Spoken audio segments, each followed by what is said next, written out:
I want your bed. I will in a few minutes. First, I want you to tell me about George Raft. George Raft? I tell you that George Raft again, you're going to tell me you still don't believe me. I believe you. I believe every word you say. So tell me how you met George Raft. You heard it 100 times. I know, but every time you tell it, it gets a little better.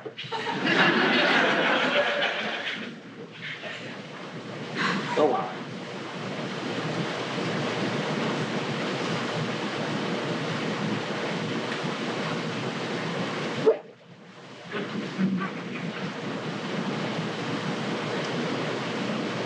The night I danced with him, I committed a sin.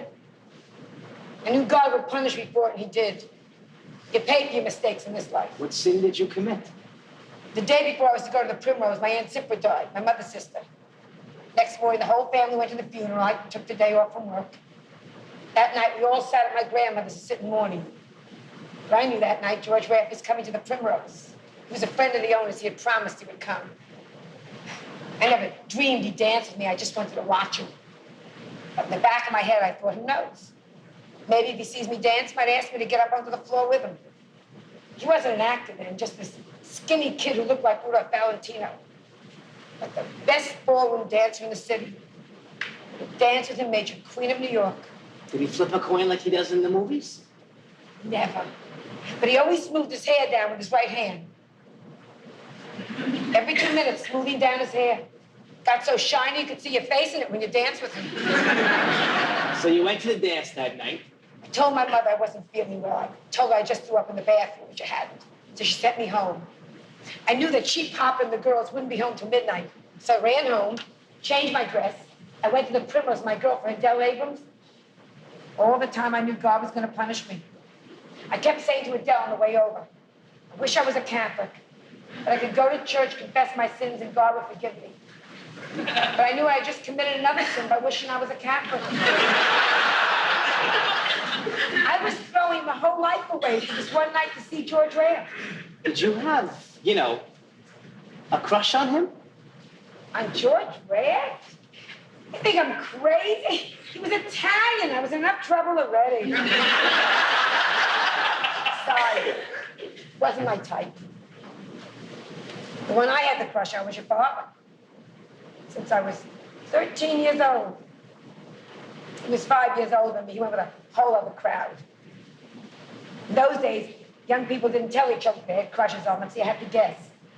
You sent messages with your eyes and your face, the way you walked by them. How did you walk by him? Not too much, not too little. But it was hard to figure out. He was never a show-off, never a fancy Dan. He didn't smile much. When he did, you knew he meant it. Most boys then smiled at everything. They thought it gave him a good personality. Jack was too honest to put on a good personality. He was, but he was. You get a smile out of Jack Jerome, you knew you'd earned it. It cost him a lot. The smilers got to be the salesmen, the smilers got to be the bosses, the smilers got all the girls. The father paid the price for not being phony. It was so hard to impress. That's why I went to the Primrose that night. I thought, if Jack heard I'd dance with George Raft. Who knows? I might get him to notice me. This is a movie, Ma. There's a whole movie in this story, and one day I'm gonna write it. So that night, in a pouring rain, me and Adele Abrams went to the Primrose. My hair got soaking wet. I lost my curl. I wanted to die. Then I got this brilliant idea. Instead of drying it, I combed it straight down and left it wet. Jet black hair. I looked like a Latin from Manhattan. Perfect partner for George Raft. When I came out of the ladies' room, even my own friends didn't recognize me. I can't believe this is my mother you're talking about. Don't worry. I knew God was going to punish me for the wet hair, too. 10 boys must ask me to dance.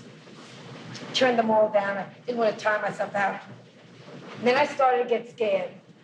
It was 10 past 11. He still hadn't shown up. But I knew if I wasn't home by 12 o'clock, my parents would walk in, find out I'd lied to them. With my mother, I didn't need God to punish me. 12 o'clock, Cinderella. The story has everything. And then, at 11:20, walks in like the king of Spain. My heart was beating louder than the drum in the band. And he had two friends with him, one on each side, like bodyguards. And I swear they had something in them inside pockets. I said to myself, it'll be the guns, or more jars of grease for his hair. She actually had a sense of humor. This was a side of my mother I hardly ever saw. So he walks in with these two guys. So he walks in with these two friends, and I knew I didn't have much time.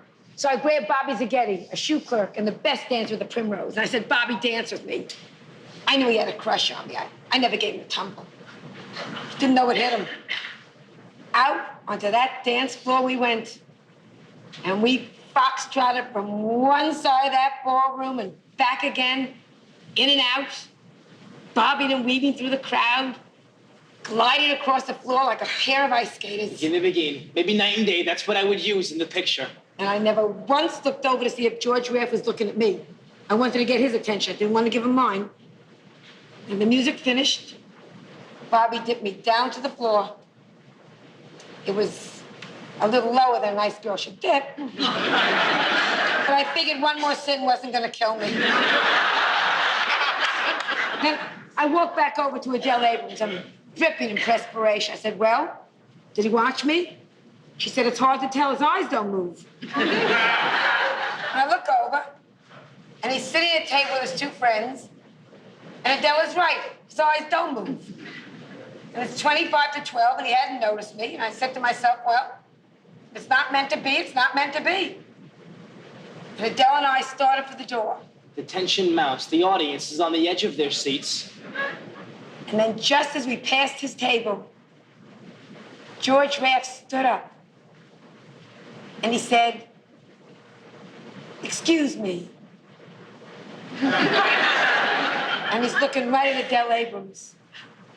And he says, can I ask you a question, please? Adele is shaking like a leaf, but she walks over to him. Adele? He's talking to Adele Abrams? And he says, I wonder if your friend would care to dance with me. And Adele says, you want me to ask her? And George Raft says, please, I'm a little shy. I don't believe it.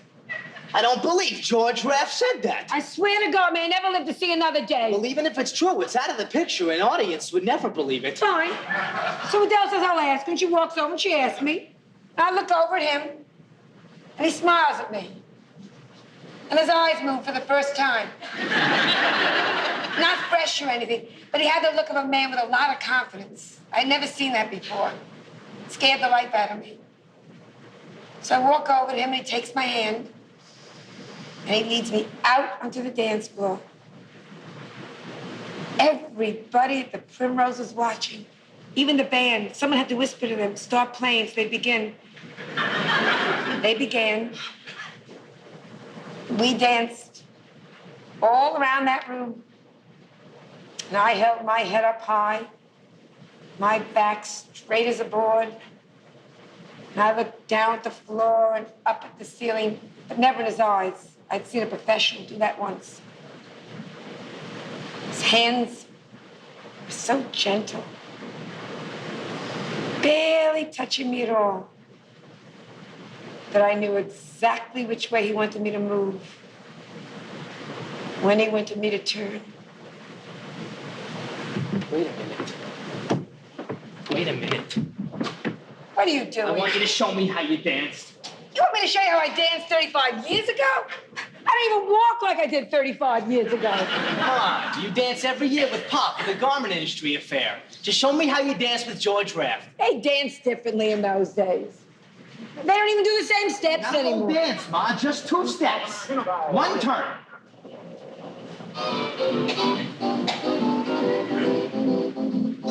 Yeah, listen. That's the perfect music.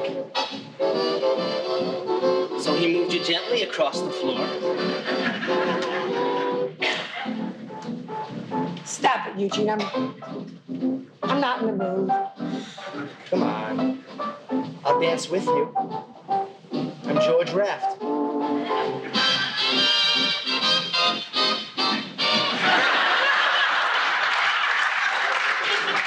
Everyone's watching us, Mom. Don't let them down.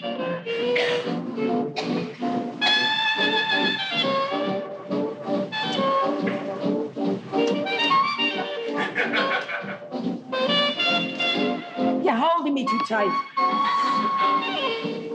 Don't push. Just with your fingertips.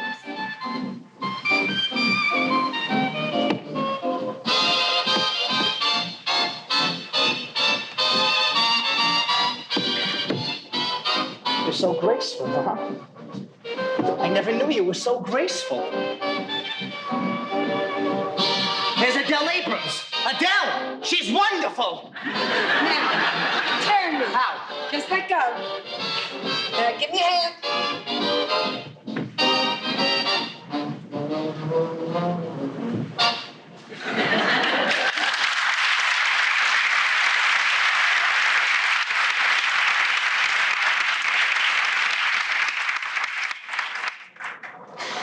Now a little extra work, Mom. And then it was over. And then what did he say? He said, thank you, it was my pleasure, and he walked away. He didn't even ask for your name? Didn't ask for his, why should he ask for mine? My God, I am drenched in perspiration in the middle of winter. I don't know how I let you get me to do such things. Because you liked it. Why do you always stop doing the things that make you feel good? What? Raising you and Stanley wasn't something that made me feel good. There's other things besides raising a family, Ma. Yeah. So I've heard. Okay. Come on, that's enough. I want you in bed. No more back You talk. didn't finish the story. Did you get home before 12? No. Trolleys were running late. I didn't get home till almost 12:30. What did your mom and pop say? They didn't know. They were decided to sleep over at his sister's house. Only Aunt Blanche was home, and she was sound asleep. I didn't tell anybody what I did. But in 2 days, the news was all over the neighborhood. People were congratulating my mother. They treated her like her daughter was a movie star. She couldn't say anything. She was very angry with me. When I saw my grandmother, she winked at me. She squeezed my hand. And she said, I know, darling. I know.